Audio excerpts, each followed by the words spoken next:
एक बार की बात है, एक गांव में दो आइसक्रीम वाले रहते थे, किशन और मनोज। वह अगल बगल के घरों में ही रहते थे। किशन एक अच्छा इंसान था। वह गरीब था, इसलिए उसके पास एक छोटी आइसक्रीम ट्रॉली थी। वह उसी से ही आइसक्रीम बेचकर अपना घर चलाता था। मनोज एक घमंडी और ईर्ष्या स्वभाव का था। वह किशन की छोटी ट्रॉली देखकर किशन का मजाक उड़ाता था। वह हर दिन सुबह अलग अलग रास्तों पर आइसक्रीम बेचने निकल जाते थे। स्कूल का समय होने पर वह दोनों स्कूल के सामने आकर खड़े हो जाते थे। स्कूल के सभी बच्चे किशन के पास ही आकर आइसक्रीम खरीदते थे। सभी बच्चे किशन को देखकर बहुत खुश हो जाते थे।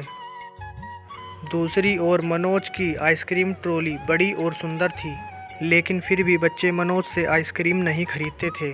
कुछ देर बाद एक गरीब बच्चा मनोज के पास आता है और कुछ खाने के लिए मांगता है। मनोज उससे चिढ़कर उस बच्चे को भगा देता है। बच्चा बहुत उदास हो जाता है और जाकर बेंच पर बैठ जाता है और भूख के मारे रोने लगता है। किशन को बच्चे की हालत देखकर अपने बचपन की याद आ जाती है। किशन का बचपन भी ऐसे ही बीता था। वह भी एक अनाथ था। बच्चे को देखकर किशन को बहुत दुख होता है। फिर किशन बच्चे के पास आइसक्रीम लेकर जाता है। किशन बच्चे के पास जाकर बोलता है, बेटा भूख लगी है, आइसक्रीम खाओगे क्या? तुम्हारा नाम क्या है? बच्चा तुरंत आइसक्रीम लेकर खाने लगता है। मेरा नाम छोटू है और मैं एक अनाथ हूँ। अंकल आप बहुत अच्छे हो। बेटा आज से मैं तुम्हारी देखभाल करूँगा, तुम्हारी हर ज़रूरत पूरी करूँगा, तुम्हारी देखरेख करूँगा और तुम्हें स्कूल भी भेजूँगा। तुम मेरे साथ मेरे घर चलोगे? छोटू बहुत खुश हो जाता है और किशन के साथ जाने लगता है। किशन छोटू को लेकर अपनी ट्रॉली के पास जाने लगता है तो वह देखता है कि उसने ट्रॉली का ढक्कन खुला छोड़ दिया था, जिससे उसकी सारी आइसक्रीम पिघल गई। यह देखकर किशन बहुत उदास हो जाता है और वह छोटू को लेकर अपने घर चला जाता है। आज छोटू आराम से सोया, लेकिन किशन पूरी रात परेशान रहा और सोचता रहा। और अगले दिन रोज की तरह किशन आइसक्रीम बेचने के लिए ट्रॉली को लेकर तैयार हो गया और छोटू से कहा, मैं आते वक्त तुम्हारे लिए ज़रूरत का सामान लेकर आऊँगा। यह कहकर किशन ट्रॉली को लेकर सोचता हुआ निकल जाता है। रास्ते में किशन को एक साधु बाबा नजर आए।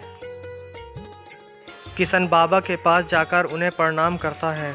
बाबा ने किशन से पूछा, बेटा क्या समस्या है? मैं इस छोटी आइसक्रीम ट्रॉली से अब तक अपना जीवन चला रहा था, लेकिन अब तो मुझे एक बालक की भी देखभाल करनी है। लेकिन अब मुझे ये समझ में नहीं आ रहा है कि मैं उसकी सारी ज़रूरतों को कैसे पूरा करूँगा। कृपया करके आप ही इस समस्या का समाधान कीजिए। मैं सब समझ गया हूँ और तुम्हें एक जादुई आइसक्रीम ट्रॉली देता हूँ। अब यही तुम्हारी समस्याओं का समाधान करेगी। किशन खुशी खुशी बाबा का धन्यवाद करके वहां से ट्रॉली को लेकर निकल जाता है। किशन रास्ते में आइसक्रीम बेचता हुआ जा रहा होता है। सभी बच्चे किशन की नई आइसक्रीम ट्रॉली को देखकर खुश भी हो जाते हैं। कुछ देर बाद किशन का ध्यान आइसक्रीम ट्रॉली पर जाता है। वह सोचता है कि इतने सारे आइसक्रीम कहां से आ रहे हैं।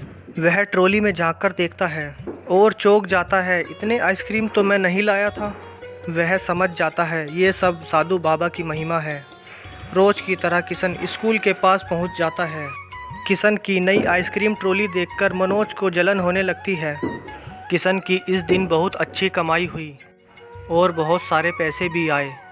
उन पैसों से किशन ने छोटू के लिए नए कपड़े, बैग और किताबें खरीदी। छोटू यह सब देखकर बहुत खुश हो जाता है। छोटू को खुश देखकर किशन भी मुस्कुराने लगता है।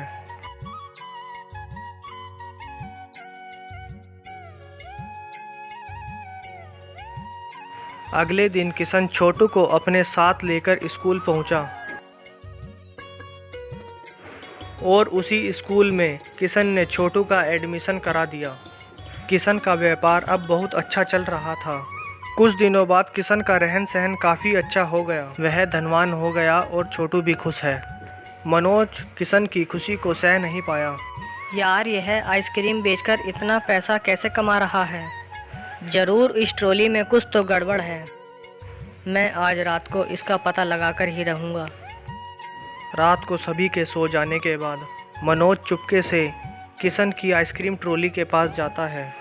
वहां पहुंचने के बाद मनोज आइसक्रीम ट्रॉली के अंदर झांककर देखता है तो उसे आइसक्रीम की खाली डंडियां दिखाई देती हैं, लेकिन जलन की वजह से वह किशन की आइसक्रीम ट्रॉली को तोड़कर तहस नहस कर देता है और बहुत खुश होता है। तभी उसे लगता है कि कोई जाग गया है और वह वहां से भाग जाता है। अगले दिन जब मनोज अपने घर से बाहर आकर देखता है तो वह चौंक जाता है कि उसकी ट्रॉली तो एकदम टूटी पड़ी है। फिर वह किशन की ट्रॉली देखता है कि यह तो एकदम ठीक ठाक खड़ी है। मनोज अपना सर पकड़कर रोने लगता है, इसलिए